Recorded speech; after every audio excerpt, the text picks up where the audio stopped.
Olá, amigas, olá, amigos da SEEB, nossa Sociedade de Estudos Espíritas da Bahia.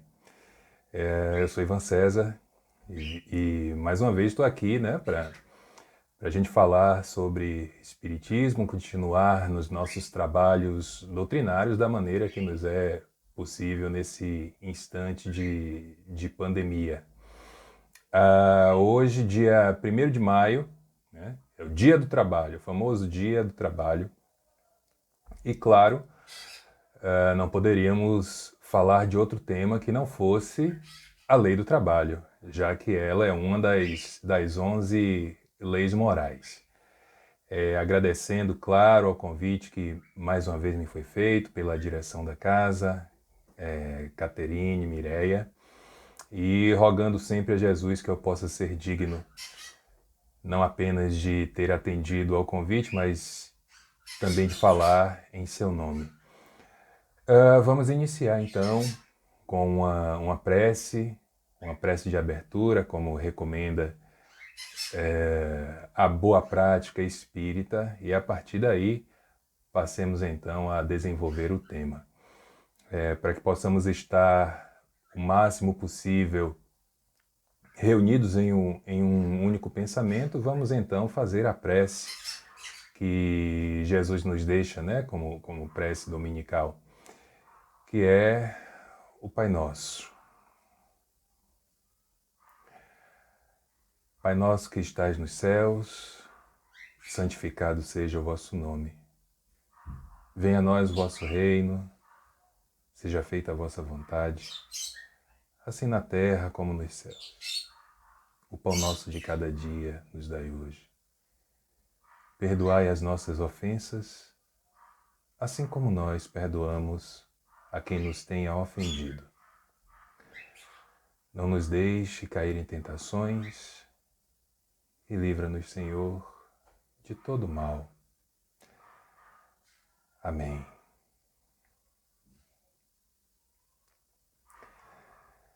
Lei de trabalho. Se nós formos fazer uma análise, eu diria, social, nesses primeiros instantes de trabalho, primeiro nós precisamos fazer uma distinção aqui entre trabalho e emprego. Trabalho é qualquer ação realizada com uma finalidade. E aí, para o trabalho, nós não temos uma distinção se o trabalho é bom, se o trabalho é ruim, se o trabalho vai ser bem feito, se o trabalho será mal feito, enfim. Trabalho, eu diria, num dizer mais simples, eu diria que trabalho é qualquer ação que você faça. O emprego, que é o que algumas pessoas confundem, aí é uma outra história. Emprego é um trabalho remunerado, né? É quando uma empresa ou um órgão te contrata para que você exerça determinada função. E aí, ao final de cada período, pré-estabelecido em um contrato, você receba o valor, né, ajustado para isso. E o emprego ele tem algumas regras que precisam ser cumpridas pelos chamados empregadores. Hoje, no nosso país, nós temos visto uma dificuldade muito grande para se conseguir os empregos, né? Eu diria não, os dados estatísticos mostram que não há emprego para todo mundo. Hoje, pelo menos os dados mais recentes que nós temos aí, são mais de 14 milhões de desempregados no nosso país, para uma população de 220 milhões, e aí você retira a população de jovens, onde o emprego não é permitido, né, de crianças e jovens, e você retira aí a população de idosos que já se aposentaram ou que não tem mais força de trabalho suficiente. Então você reduz essa população total de 220 milhões para um grupo menor, muito menor, e dentro desse grupo menor você tem 14 milhões de desempregados. Estou falando dos desempregados, aqueles que não têm emprego, mas há também os chamados desalentados. Quem são os desalentados? Eles não se colocam na classificação de desempregados. Desalentados são as pessoas que já desistiram de procurar um emprego. E aí é um outro grupo de pessoas também com a quantidade razoável, milhões de pessoas no nosso país. Somando desempregados e desalentados, eu posso dizer que estão todos numa grande categoria que se chama de desesperados. São pessoas que procuram uma fonte de renda, que muitas vezes tentam colocar comida nas suas mesas, tentam pagar as suas contas e não conseguem, porque não tem de onde tirar. Tem uma mosca abusada voando por aqui, mas eu garanto a vocês que eu tomei banho, viu, gente? Eu tô limpinho, tá tudo certo por aqui, mas não sei por que essa mosca resolveu aparecer agora. E o barulho dos animais, vocês acho que já estão até habituados. Quem já assistiu alguma palestra gravada minha, seja de manhã, de tarde ou à noite, eles sempre dão um jeito de participar. Mas, voltando a falar do trabalho do emprego, lá na era Vargas, né, Getúlio Vargas, nós tivemos, eu diria, talvez a maior revolução trabalhista da nossa época, porque foi na era Vargas que nós pudemos montar um livro de regras para essa relação empresa e empregado, que é a consolidação das leis trabalhistas, a chamada CLT, que é baseada no tratado italiano, o chamado Pacto del Lavoro, Pacto de Trabalho, que dá regras, né? A jornada máxima de trabalho, a questão do salário mínimo, o que pode e o que não pode em relação à saúde ocupacional, essas coisas todas. Mas o que temos visto, principalmente de 2 anos para cá, 2 anos não, 2 anos e meio, quase 3 anos para cá, é um esvaziamento dessas regras que protegem o trabalhador, protegem o empregado. Só para fazer aqui uma observação importante: todo empregado é um trabalhador, nem todo trabalhador é um empregado. Então a CLT, ela dá norte não apenas às empresas como aos empregados sobre os direitos, deveres e obrigações de cada um. Agora na pandemia a coisa tem se agravado mais, né? Recentemente vimos aí uma matéria jornalística falando da situação das empregadas domésticas, que não faz muito tempo passaram a ter direitos trabalhistas. Isso é recente, isso é de 10 anos para cá, e olhe lá se já tem 10 anos.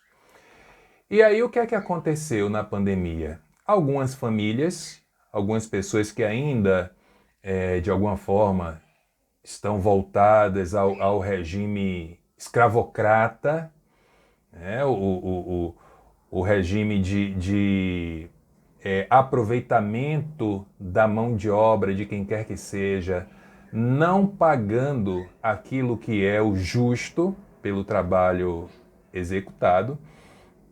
Elas pegaram as suas empregadas e empregados domésticos, essas famílias, e colocaram num verdadeiro cárcere privado. Prenderam essas pessoas dentro das suas casas, impedindo que retornassem para as suas famílias para ver os seus familiares, sob a justificativa de que precisava de alguém para fazer as coisas dentro de casa. Aí uma opinião muito pessoal, muito particular, que ela até extrapola um pouco essa questão de relação de trabalho. Eu acho verdadeiramente o fim da picada, eu acho uma tragédia moral uma pessoa depender de outra para comer. Como assim, Ivan? Não entra em minha cabeça.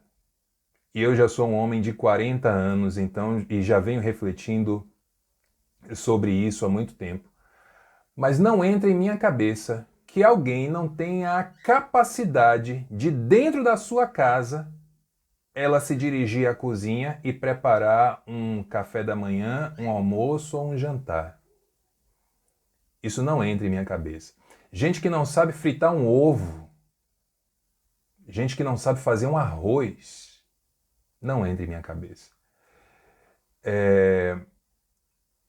Eu penso que saber cozinhar, e isso, vejam, eu não estou aqui me referindo a mulheres, como muitas vezes as pessoas interpretam dessa maneira. Eu estou me referindo ao ser humano, seja homem, seja mulher.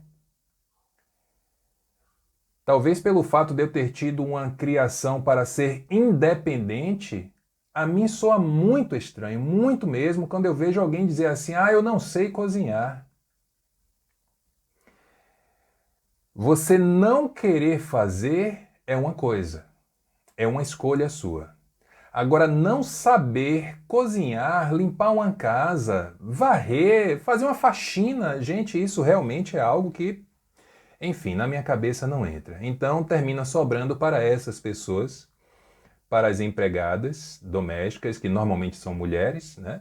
Que também precisam do emprego, mas que, infelizmente, em boa parte das nossas famílias, aqueles que contam com o serviço de uma empregada doméstica, elas são praticamente escravizadas.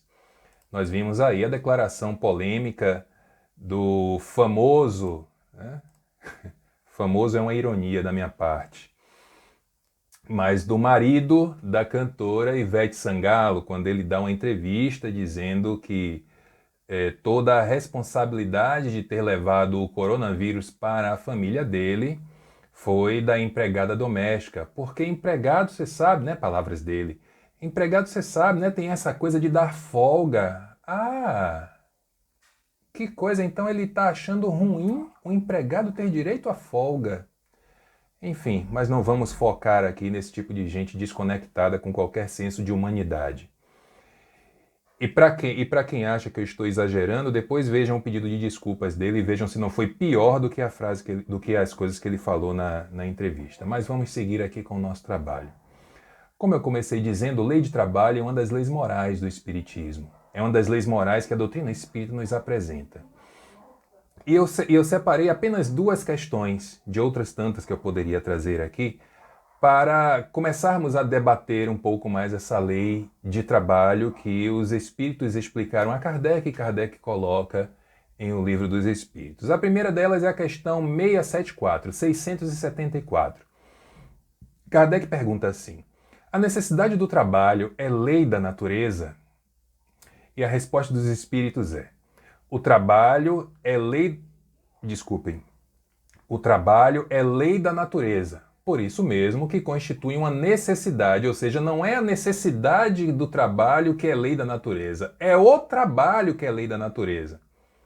E tudo que é lei requer, pressupõe uma necessidade. E a civilização, continuam os espíritos, obriga o homem a trabalhar mais, porque lhe aumenta as necessidades e os gozos. Vejam que aqui não há uma resposta voltada às questões, ou melhor, não há uma resposta voltada meramente às questões espirituais. Os espíritos já começam a levar aqui para um direcionamento social do trabalho. Porque eles começam, é como se eles dessem duas respostas em uma só. Na primeira parte eles dizem assim: o trabalho é lei da natureza, por isso mesmo constitui a necessidade. Ponto.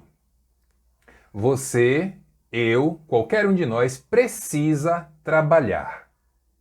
Se é, como se diz popularmente, de carteira assinada ou não, é uma outra história. Aí nós estamos falando de emprego. Aqui nós vamos falar agora de trabalho, já que já fiz, penso eu, as distinções necessárias entre uma coisa e outra. Então, nós precisamos trabalhar. E já vamos ver as possibilidades de trabalho. Aí na segunda parte da resposta eles dizem assim: e a civilização obriga o homem a trabalhar mais, porque lhe aumenta as necessidades e os gozos.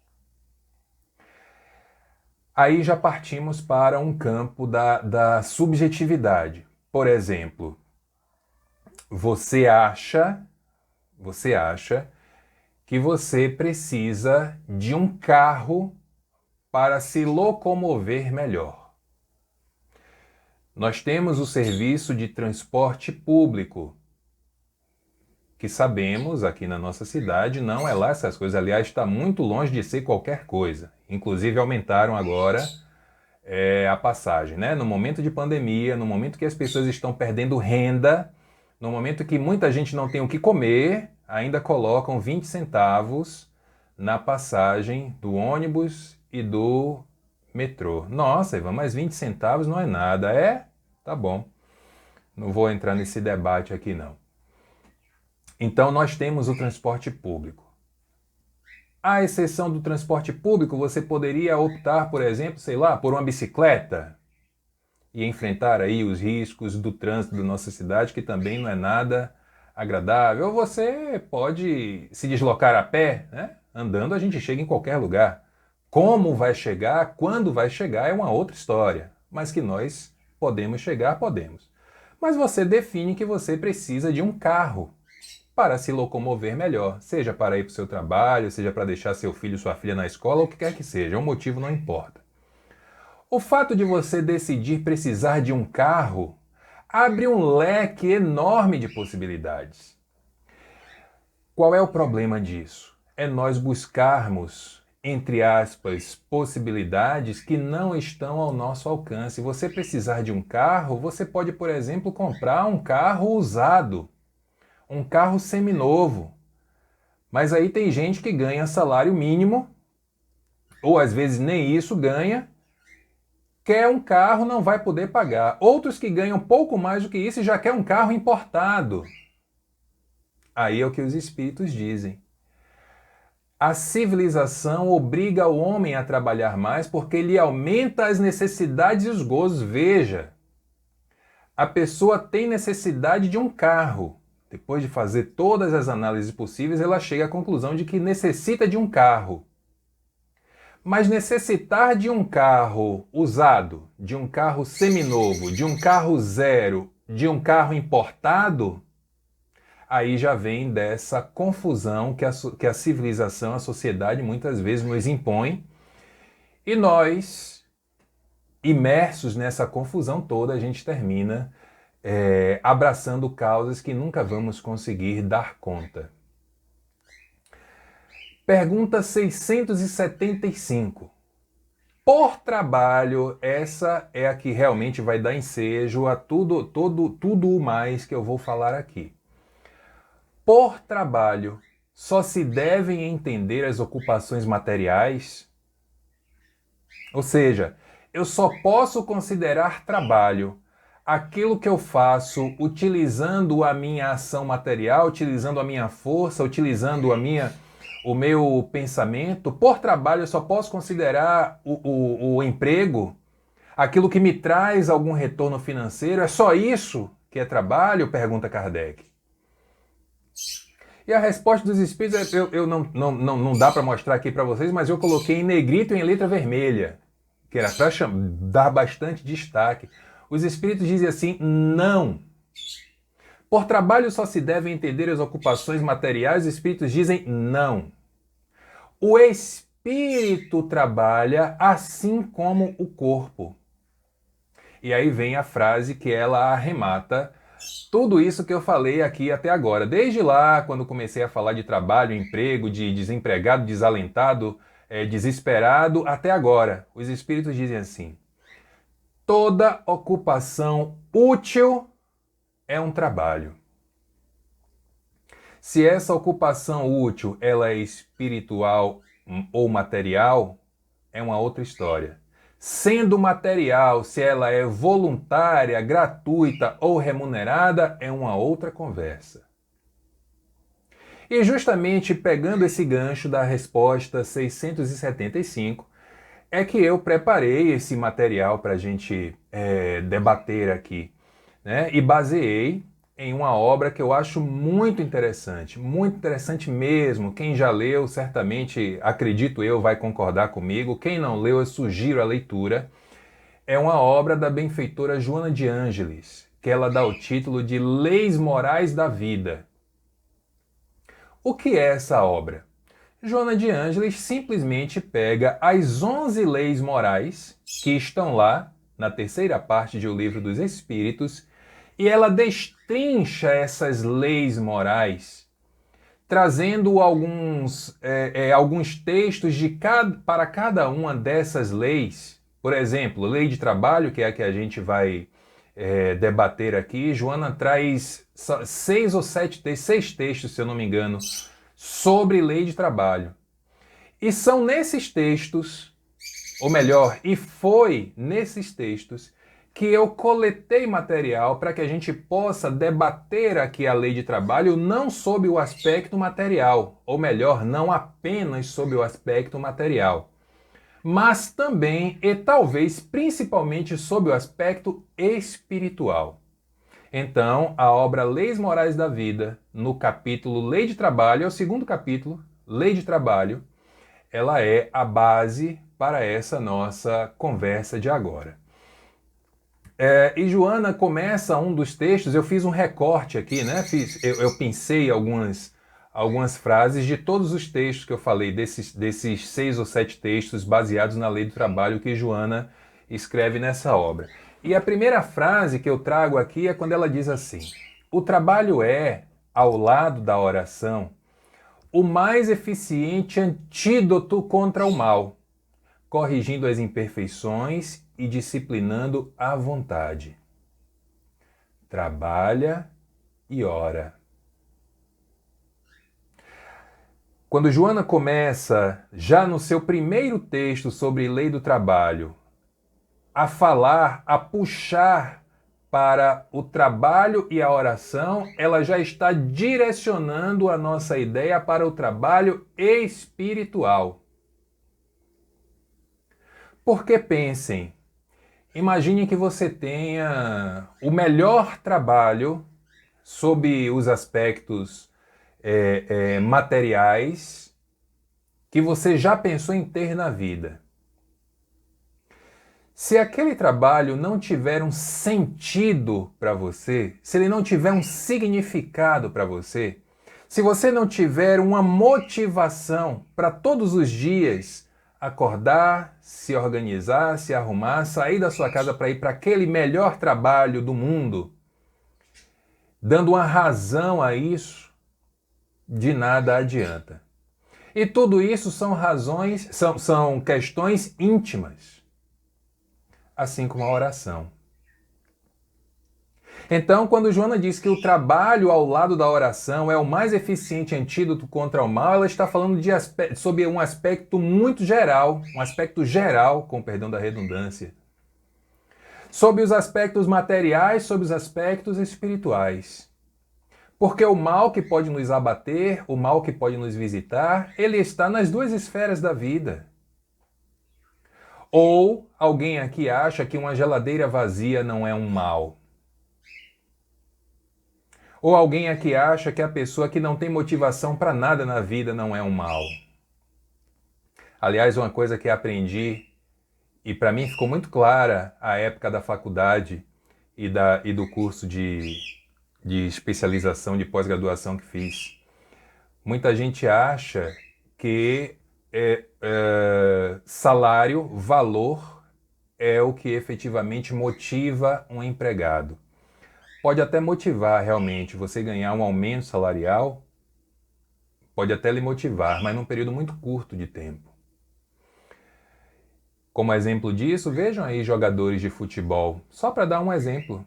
São pessoas, claro, estou aqui falando dos 20%, não, dos 2% mais afortunados, né? Os jogadores brasileiros, por exemplo, que jogam na Europa e jogam nos grandes times do país.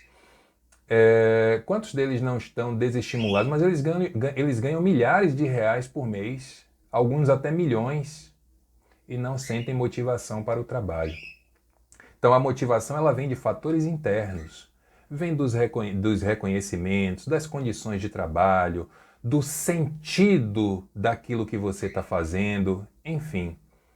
E isso vale tanto para um lado da vida como para o outro. E quando Joana fala em corrigir as imperfeições e disciplinar a vontade, aí sim ela já está falando muito mais de um trabalho espiritual. Porque imagine uma pessoa que todos os meses na sua conta cai uma quantia milionária.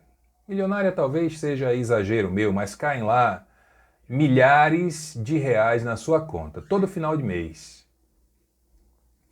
Se a vida dela não tem um significado, não tem um propósito nobre, com certeza aquele dinheiro será usado para coisas que vão lhe aprisionar e vão lhe complicar ainda mais os dias. Como a gente já anda cheio de complicações, mesmo não procurando, termina sendo uma escolha de cada um. Mas Joana também chama a atenção para algo, aliás, aqui eu preciso fazer uma distinção, aliás, deixa eu ler a frase primeiro e depois eu faço a distinção. Joana diz assim, o momento mais perigoso para para as nossas atividades, para os nossos propósitos, é o momento do ócio, ou seja, do não fazer, do não ter o que fazer. Ela diz que nem é o momento do sofrimento e nem o momento da luta, mas o momento do ócio. Minha avó, minha desencarnada avó, costumava dizer que cabeça vazia é oficina do demônio, oficina do diabo. É verdade. Mas qual é a distinção que eu gostaria de fazer aqui? Talvez algum de vocês aí que esteja assistindo esse trabalho, talvez tenha feito faculdade de administração, como eu fiz, ou de algum outro curso que tenha dado acesso a materiais, por exemplo, do autor italiano Domenico De Masi. O pessoal do marketing também conhece isso. E Domenico De Masi, ele tem um conceito muito interessante, inclusive escreveu um livro sobre o assunto, que ele chama do ócio criativo. O que é que Domenico chama do ócio criativo? Por exemplo, tenho certeza que com vários de nós aqui isso já aconteceu. Você está lá na sua jornada de trabalho, você está lá nas suas atividades e de repente se depara com uma situação que você fica ali quebrando a cabeça, pensa de lá, pensa de cá, pede opinião e a solução não chega. Aí no dia seguinte a mesma coisa, você vai dormir pensando nisso, no dia seguinte não, hoje eu vou resolver e tenta nada e não resolve. Aí chega o final de semana, aí você se reúne ali com seus familiares no almoço familiar, vamos descer aqui no Play, vamos andar de patinete. Aí pega seu filho, pega sua filha, vai andar de patinete. Do nada, eureka! Chegou a solução daquele problema que você levou 2, 3, 4 dias, meses, anos, não conseguia resolver e quando você não estava pensando nele, aí chegou a solução. Esse é o tal do ócio criativo, que Domenico De Masi explica. É aquele momento de você desconectar das questões do trabalho, o trabalho material, para a partir daí fazer o cérebro respirar, fazer a criatividade respirar e já chega a solução do problema. Então, o ócio do não fazer é diferente do ócio de fazer algo diverso, de fazer algo que não estava ali na jornada. Então, o sofrimento e a luta, eles nos levam a um aprendizado, nos levam são provações, muitas vezes, que nos levam a outros patamares. O ócio não, nesse sentido aqui que Joana está trazendo. Então, Joana diz assim, a vida é um hino à dinâmica do trabalho. Não há na natureza o ócio, a natureza nunca para. Lembra daquela frase de Jesus? Que Deus continua criando até hoje, Deus nunca parou. O movimento é lei universal em tudo presente, diz Joana de Ângeles. Tudo está em movimento, tudo está em progresso. Nesse momento em que nós estamos aqui conversando através desse canal de comunicação, seja YouTube, seja Instagram, seja Facebook, e até esse instante as possibilidades que nos foram dadas foram essas, com certeza absoluta, alguém está trabalhando para aprimorar essas plataformas que estamos usando agora. Na natureza, a mesma coisa. Ou vocês acham que a criação divina, ela não vai, ela vai correr atrás, vamos dizer assim, dessas mudanças climáticas que tem, por exemplo, a participação do homem. A gente termina criando muitas vezes resistências a vírus, bactérias, essas coisas todas que a gente tem por aí, que não estavam na nossa programação inicial, mas que numa adaptação, eu posso chamar de um improviso, não improviso levando para o lado pejorativo da coisa, se é que existe lado pejorativo no improviso, mas no improviso de atacar uma nova necessidade com novas propostas. Aliás, toda vez que fala em improviso, eu lembro, eu gosto muito de música erudita. No meu carro tem um pendrive com mais de 200 músicas de vários autores diferentes. E quem conhece música erudita aqui já deve ter ouvido falar nos improvisos da família Strauss. E eu ficava pensando assim, aí uma vez eu vi uma apresentação de um rapaz, um jovem espírita uruguaio, me foge o nome dele agora, mas ele é filho de Henrique Baldovino, que já desencarnou há acho que 3 ou 4 anos, enfim. E ele, antes de se apresentar ao piano, ele disse assim, eu vou tocar agora um improviso de Johann Strauss. Aí eu ficava pensando, meu Deus, se é improviso, o improviso não sai na hora? Como é que ele conseguiu escrever a partitura de um improviso? Aí, conversando com ele, é que ele foi me dar todas as explicações ali. Então, nós estamos improvisando o tempo todo, né? Isso também é trabalho. Como os espíritos disseram lá em cima, toda ocupação útil é trabalho. Então, cada momento, sabiamente aproveitado, adiciona produtividade na nossa sementeira de esperança. Trabalho. O trabalho de boa procedência em qualquer direção, Seja o trabalho íntimo, seja o trabalho em relação ao próximo, que não deixa de ser um trabalho íntimo também. Ele produz felicidade e paz. Desse trabalho, nós nunca vamos nos arrepender. E claro, como sabemos que é algo que não tem valor financeiro, não tem valor monetário, não devemos esperar recompensa por isso, nem a recompensa da tão famosa, da tão falada gratidão de quem quer que seja.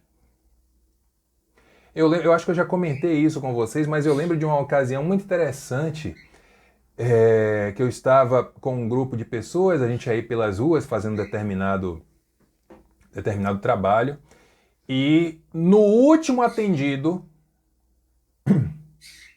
vocês devem conhecer ali a Praça da Sé, aquela saída do elevador Lacerda, que tem a prefeitura de um lado, do outro lado tem o Palácio do Rio Branco. E aí, andando por ali, por aquelas ruas, eu vi que à distância você não consegue distinguir muito, né, o que há ali, mas eu vi um monte, né, uma espécie de um embrulho na porta do Palácio Rio Branco. Aí imaginei que ali fosse uma pessoa enrolada para se proteger da noite, né? E aí fui lá, fizemos ali o atendimento e era o último. Nos deslocávamos para retornar aos carros, e aí, enquanto ia me deslocando, um amigo espiritual se apresenta, aparece, e dentro de algumas coisas que falou, ele diz assim, agora você está se tornando um cristão. Nossa, mas agora, só agora, quer dizer, antes eu não era cristão, estou na doutrina espírita desde 2004. Não tem tanto tempo assim, trabalhando mesmo de 2007, 2008 em diante. Mas eu achava que eu já tinha alguma caminhada, né? Disse, não, agora você está se tornando um cristão. Ele me disse os motivos daquela afirmação. E eu entendi perfeitamente. Era o trabalho nobre. Não o trabalho nobre apenas pelo outro, mas o trabalho nobre por mim também. Porque sobre o outro, nós não temos responsabilidade. Nós podemos estender a mão, nós podemos ajudar, nós podemos entregar uma quentinha, nós podemos entregar um cobertor, nós podemos falar algumas palavras para aquela pessoa, dar um passe, entregar uma água fluidificada, tudo isso está no nosso alcance, mas só conseguiremos fazer se o outro permitir. E a permissão dele e dela não é responsabilidade nossa. O nosso trabalho principal é, acima de tudo, conosco. Quem conseguiu compreender algo da doutrina espírita até agora, com certeza já percebeu isso. Aliás, eu quero fazer uma menção aqui a uma postagem que eu vi recentemente de um palestrante que também faz palestra aí para vocês, Diego Neves. Ele colocou lá em um dos seus stories no Instagram uma questão mais ou menos voltada a isso, sobre esse trabalho de autoconhecimento, de autoburilamento, de autoaperfeiçoamento. Porque alguém fez alguma pergunta lá para ele e aí ele falou sobre a distinção, né, do autodescobrimento e a partir daí da reforma íntima. Nas palavras de Diego, você só parte para a reforma íntima depois do autodescobrimento. O que é o autodescobrimento? É você olhar para você, perceber os seus vícios e as suas virtudes. E a partir daí, aí vem o processo de reforma íntima, trabalhar para potencializar as virtudes e para eliminar os vícios. Eu achei muito interessante essa colocação dele e achei que está de acordo com a proposta da doutrina espírita. Então, o trabalho do bem, segundo Joana, ele não apenas engendra o progresso, ele não apenas oportuniza o progresso, mas institui a paz. Estamos trabalhando no bem? Aliás, os espíritos dizem lá, né, em o Evangelho, não basta não fazer o mal. É necessário trabalhar o bem, é necessário fazer o bem. Então, não podemos jamais nos esquecer de que nós somos seres em eterno trabalho. Estamos aqui para trabalhar. Porque não existe aquele que não precise progredir. Aquele, aquela. E em toda parte, em todos os reinos do nosso planeta. Os reinos que digo, os reinos da vida, né? Os reinos biológicos. Mas você tá incluindo aí os minerais também, Ivan? Não necessariamente como o trabalho de modificação, porque não são, obviamente, como todos nós sabemos, não são portadores de vida, então não tem movimento. Mas eles servem muitas vezes de instrumento para o nosso progresso, mas na maioria das vezes nós precisamos do apoio do mundo mineral, do reino mineral. Né? Quem aí assistiu, por exemplo, o filme Radioatividade, confesso a vocês que não gostei do filme não, mas a história é muito interessante, né? A descoberta do rádio e do polônio pela cientista, pesquisadora, 2 vezes ganhadora do prêmio Nobel, Marie Curie. Então, trabalhar significa progredir, de forma mais acelerada, de forma mais lenta, mas progredir sempre. E aí, para a gente encerrar o nosso trabalho, o tempo é curto e ele é muito acelerado. Às vezes a gente vai se empenhando, não, a gente vai mergulhando aqui em uma ou outra reflexão, quando vê já passaram 10 minutos na velocidade da luz. Você pensa que falou 1, falou 10. Joana diz assim: multiplica pelo trabalho e pela ação benéfica todos os bens de que disponhas, do corpo, da mente e do espírito. Lembram da parábola dos talentos? Lembram dela?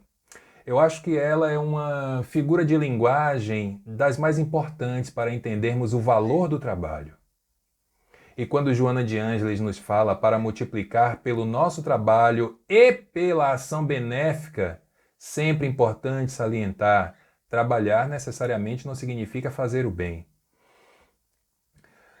Tem gente que trabalha para fazer o mal, infelizmente. Mas quando Joana nos fala sobre trabalhar pela ação benéfica, multiplicar no trabalho na ação benéfica, todos os bens que estão à nossa disposição, os bens do corpo, os bens da mente, os bens do espírito, Joana está falando de crescimento integral.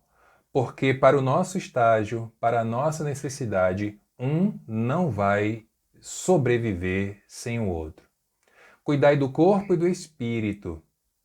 Nem apenas do corpo, nem apenas do espírito, mas dos dois ao mesmo tempo. E tendo a mente como o meio de comunicação espiritual para interagir com o que está aqui ao nosso redor, que nós possamos trabalhar para seguir em frente, fazendo dos nossos dias verdadeiros exemplos, não para o outro, não para o agente externo, mas exemplos de vivência digna para nós mesmos. Porque o outro pode não reconhecer, não está nas suas obrigações. Mas quando nós temos o nosso reconhecimento de que temos feito tudo o que é possível para sermos pessoas melhores, isso aí ninguém nos tira. Ninguém nos tira. Então, os meus parabéns a todos nós que somos trabalhadores do espírito e da matéria. E que possamos, não vou dizer comemorar, porque talvez tenhamos pouco a comemorar no sentido material da coisa, mas utilizar essa data como uma grande reflexão, né? Do trabalho, da forma como nós nos entregamos ao trabalho nos nossos dias. E para encerrar, eu vou aqui fazer uma prece, que é das preces que eu realmente costumo repetir, porque para mim, depois de Jesus, é a figura cristã mais simbólica que me afeta, que é Francisco de Assis. Então eu vou deixar aqui como prece de encerramento a sua rogativa a Jesus pelo trabalho íntimo. Quando ele faz a sua súplica, dizendo: Senhor, fazei-me instrumento de vossa paz. Onde houver ódio, que eu leve o amor. Onde houver ofensa, que eu leve o perdão. Onde houver discórdia, que eu leve a união. Onde houver dúvida, que eu leve a fé. Onde houver erro, que eu leve a verdade. Onde houver desespero, que eu leve a esperança. Onde houver tristeza, que eu leve a alegria. Onde houver trevas, que eu leve a luz. Mestre, fazei com que eu procure mais consolar que ser consolado, compreender que ser compreendido, amar que ser amado. Porque é dando que se recebe, é perdoando que se é perdoado, e é morrendo, é desencarnando que se vive para a vida eterna. Os meus agradecimentos a todos e a todas que acompanharam até agora, em especial a direção da casa pelo convite. E que Jesus nos abençoe a todos.